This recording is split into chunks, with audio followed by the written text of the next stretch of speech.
bakunzi bahora Kanani TV, umunezero kandi gusubira guhura namwe ngo tuganire ijambo ry'Imana.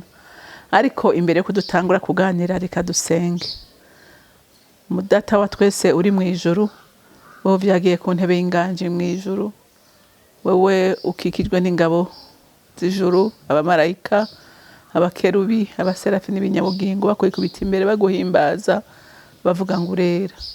Natwe mwisi mwami Imana turatazira izina ryawe, kuko ari ryo ryonyene twaboneyemo umugisha wo guhindurirwa amateka duhinduka abana b'Imana. Mana yanje mwami Imana, n'ubu ndakwiyambaje kubw'ubuntu bwawe n'imbabazi zawe, ukomeze kubana natwe no kutugirira neza, kugira ngo ivyo dukora byose bibiheshe icubahiro izina ryawe. Ushimwe kandi wubahwe muri byose na hose, mu izina rya Kristo Yesu senze nizeye kuvyumvise. Amen, amen. Ijambo tugira tuganire Imana yashyize ku mutima wanje, ijambo rivuga ngo aravumwe uwizigiye umwana w'umuntu. Aravumwe umuntu yizigiye umwana w'umuntu. Uko bantu b'Imana, iri jambo mbere nk'iryumva sinaritahura rwose, ariko ni jambo ritahuritse kandi nabonye.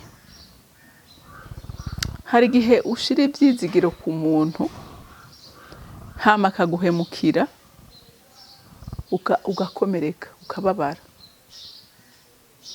ariko umuntu umwe nasanze adahemuka ni Kristo umwana w'Imana nzira. Uyo ni wamwizera vy'ukuri, ukamwizera n'umutima wawe n'ubwenge bwawe n'inkomezi zawe zose, ntazokwigera kugirira nabi, ntazokwigera kumara amazi.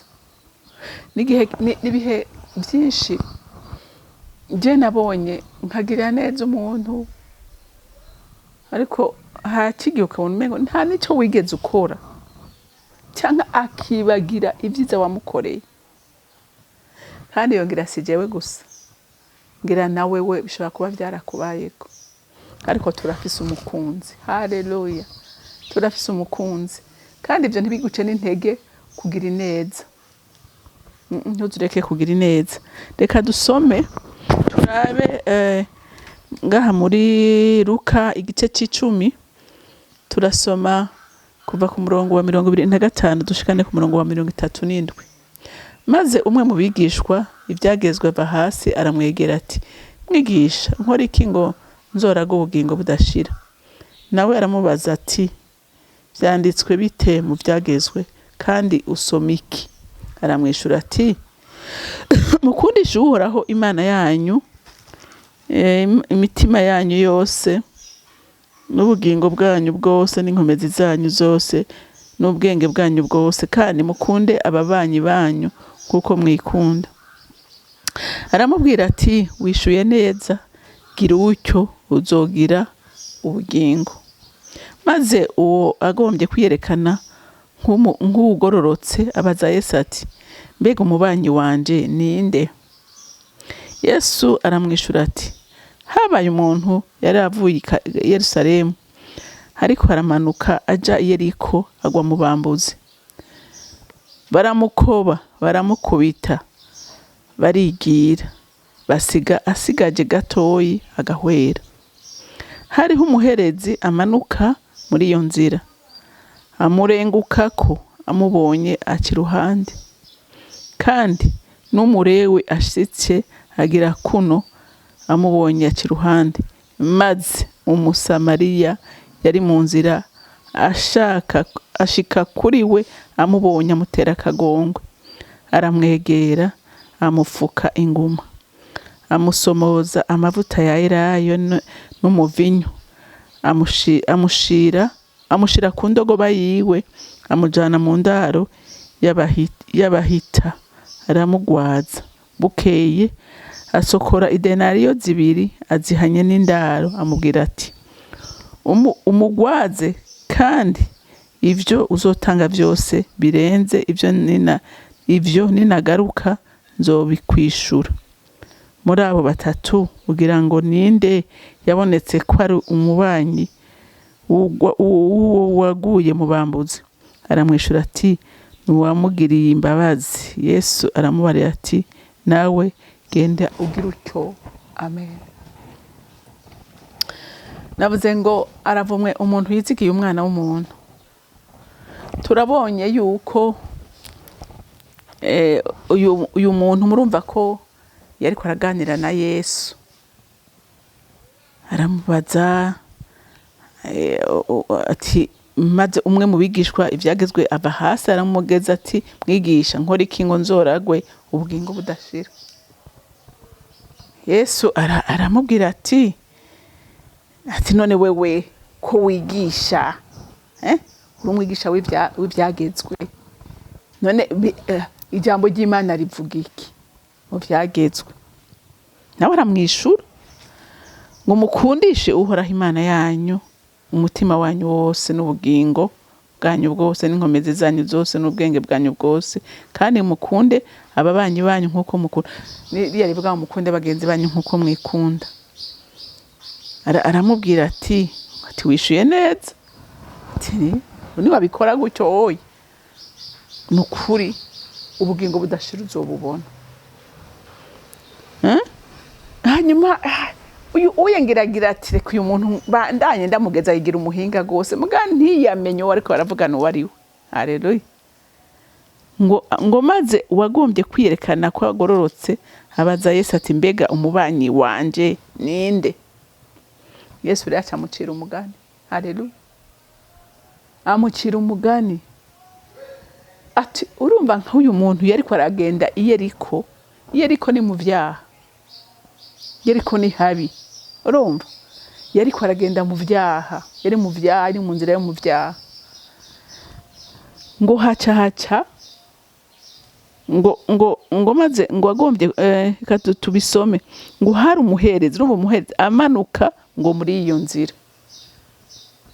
amubonye ngo uyo mugabo uyo muntu ariko aragenda ngo yahuye n'abamugirira nabi. Ujya mu vyaha turahakomerekera, tubahurira n'intambara zikomeye, ngo baramukubita baramugirira nabi bamusigara intere.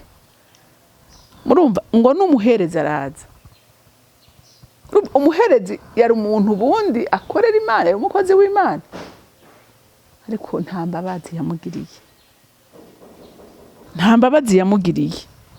Ngo haraza n'umurewe aramurengana. Abantu b'Imana uyu munsi kugira ngo ushobore kugirira imbabazi umunyavyaha hari urugezo ubugezeko ngo mu rwego rwo hejuru ku buryo ubona uti uyu ni ugutabagwa so gupfira ari mu ntama z'umwami Imana. Bose baramurenganye, ariko ngo hacaza umusamariya w'imbabazi agereranywa na Yesu. Haleluya. Umwe wo kwizera, utokwizera abakozi b'Imana, utokwizera umujya uwizeye umwami arahiriwe. Wewe yagize iki? We yamugiriye ngo imbabazi,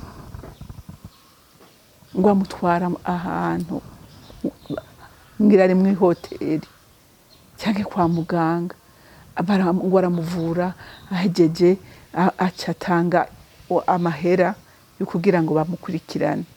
Ati ibindi byose uzoshirako, ati nzogaruka kumuraba, ati byose nzobikuri. Hinga ndakubwira Yesu niwe wenyene ashobora kukwikorera umutwaro, niwe wenyene ashaka kuguhagira akagukura mu vyaha urimo akagusubiza mu nzira nziza akagushira mu ruhongore rw'intama ziwe. Haleluya. Uyu niwe yatanze ikiguzi ku muntu wari we wese. Haleluya. Haleluya. Kandi nagira ndakubwire ngo n'abavomera abandi, n'abagirira neza abandi, Yesu agarutse azobagirira neza. Umenye ngo ivyiza uri kukorera umuntu w'Imana, umwana w'Imana ntibitakara. Haleluya. Uravyishurwa.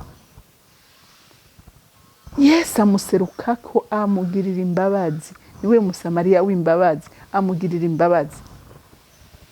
Ariko abandi kandi bari abantu bitwa abakozi b'Imana.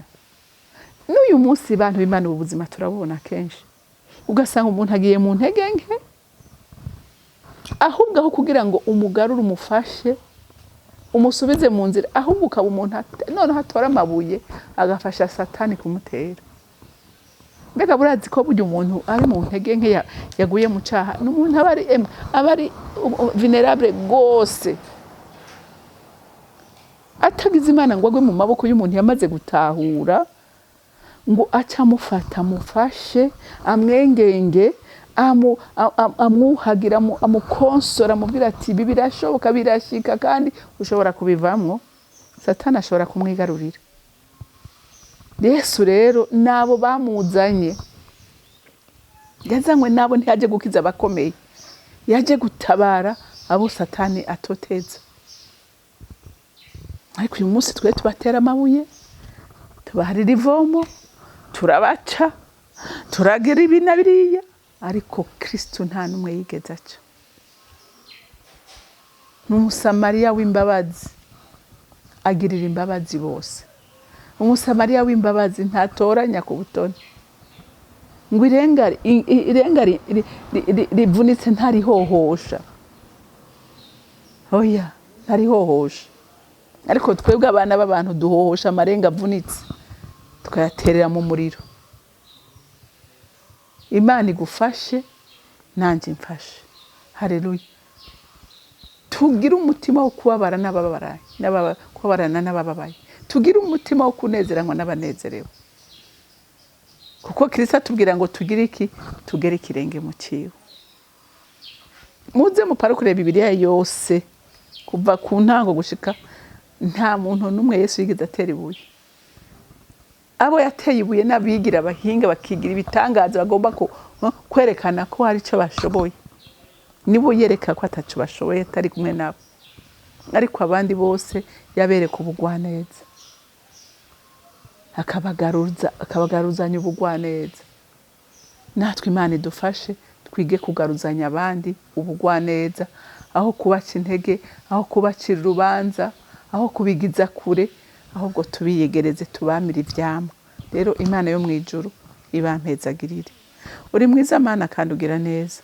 Urukundo rwawe n'imbabazi zawe biraturenga. Nta ntare mutera umugongo abanyantege nke, ahubwo ubagarukana ubafitiye imbabazi n'impuhwe nyinshi, ukabuhagira ukabusubiza mu ruhongore rw'intama zawe. Nk'uko uyu musamariya w'imbabazi yagiriye imbabazi uyu muntu, naho yari kwagenda mu nzira itariyo, ntiyamuteye umugongo, ariko yaramuvuye kandi aramugarukana. None muvyeyi mwiza, turashima urwo rukundo, turashimiye neza. Hama icubahiro cyose kibi cawe, mu izina ryawe ryera, senze nizeye kuvyumvise. Amen, amen. Mwarahezagiwe, mugira umunsi mwiza.